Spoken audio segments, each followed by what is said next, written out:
আচ্ছা, পাগল হয়ে যাওয়া আর যদি কারো মেমোরি লস হয় সেটা কি সেম হতে পারে কখনো?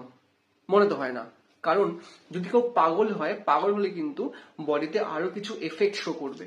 অ্যাকচুয়ালি কেউ পাগল হয় তখনই যখন তার ব্রেনের মধ্যে একটা স্পেসিফিক পার্ট হয় আমাদের, যেটাকে বলা হয় হাইপোথ্যালামাস, সেটা খারাপ হয়ে যায়।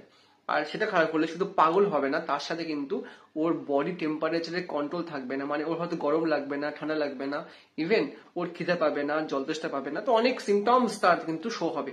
আর যেটাকে বলি আমরা মেমোরি লস, মানে স্মৃতি হারিয়ে গেছে, সেটা কিন্তু হয় হচ্ছে সেরিব্রামের একটা পার্ট আছে যেটাকে বলা হয় আমাদের মেমোরি কার্ড, হিপোক্যাম্পাস। সেই জায়গাটা যদি কোনো কারণে নষ্ট হয়ে যায় তাহলে কিন্তু হতে পারে মেমোরি লস। তো মেমোরি লস আর পাগল হয়ে যাওয়া দুটোকে কখনোই কিন্তু আমরা মেলাতে পারবো না। দুটো কিন্তু ডিফারেন্ট জিনিস। আমাদের ব্রেনের দুটো দুটো ডিফারেন্ট পার্টের নষ্ট হয়ে যাওয়ার জন্য কিন্তু এগুলো হচ্ছে। ভিডিও ভালো লাগলে অবশ্যই চ্যানেল সাবস্ক্রাইব করো, দেখতে থাকো। Thank you.